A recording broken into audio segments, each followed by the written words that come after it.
Hello guys, ako nga pala si Day. I-share ko sa inyo ang 8 struggles ko bilang isang breadwinner. Baka isa o higit pa ang danas na danas mo din dito.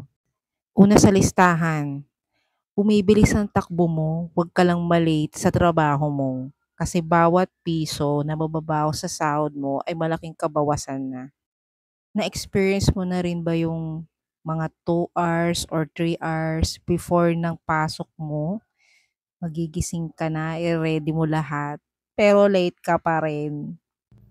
Yung iba pa nga, ilang tumbling pa para makarating lang sa trabaho, magbabas, magji-jeep, mag-e-LRT or MRT. At wait, hindi pa yon.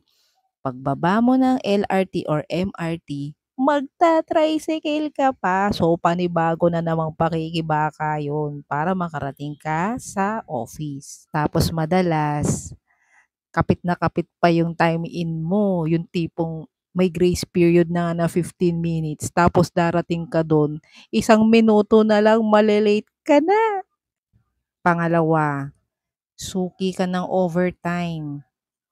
Gabi-gabi, hindi ka umuuwi ng saktuhan kasi sa dami ng bills na kailangang bayaran. So kapag laging nag-o-overtime, ang ending nito, mas lalo kang magugutom kasi aabutan ka ng dinner dun sa work mo.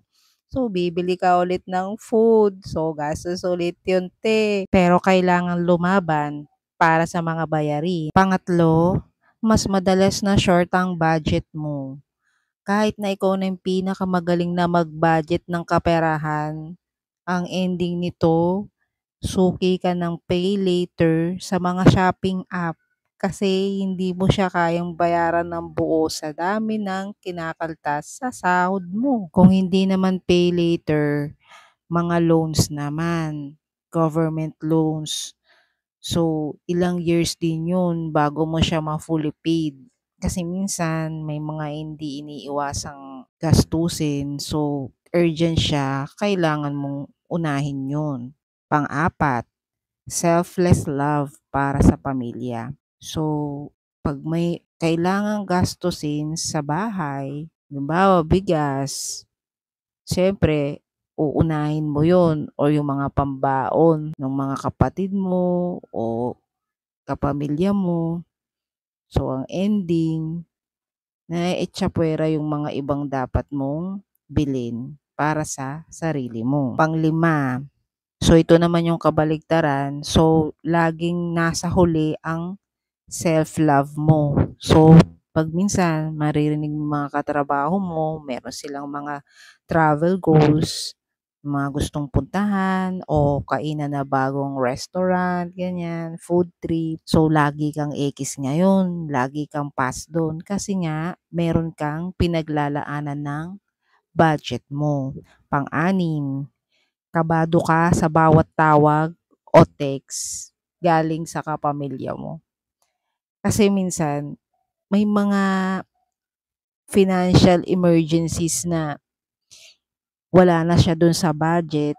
So, ikaw, dahil kailangan na nga yun, so, iisipin mo ngayon kung saan ka ulit mangungutang para dun. So, hindi pa dumarating yung panibagong sahod mo, meron ng kabawasan yun kahit nasa utak mo pa siya. Kasi alam mo na, pambabayad mo rin siya pag na-receive mo na yung sahod mo. Pang-pito, minsan caregiver ka din kasi kapag may nagkasakit sa pamilya nyo at wala namang ibang gagawa nun, so siyempre ikaw na rin yun.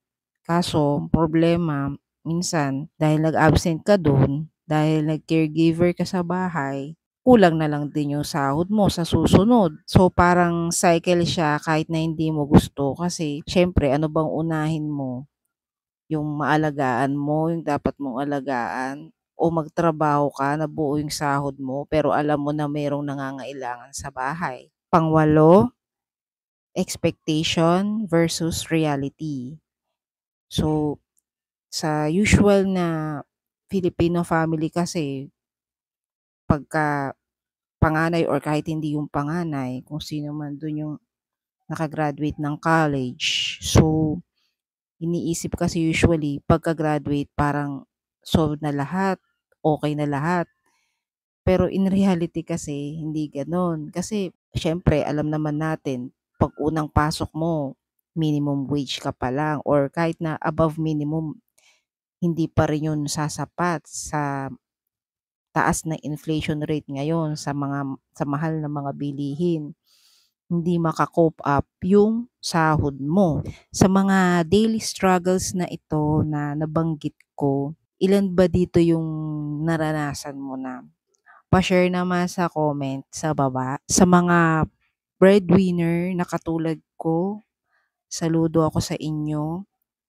Nawa sana dito sa pamamagitan ng channel ko, sana maaliw kayo at nabigyan ko kayo ng kahit konting pahinga lang, kahit saglit lang para makalimutan niyo yung mga iniisip ninyo. Kung naka-relate po kayo, pakiabangan na lang po yung ibang mga videos natin. Please like and subscribe for more. Maraming salamat po.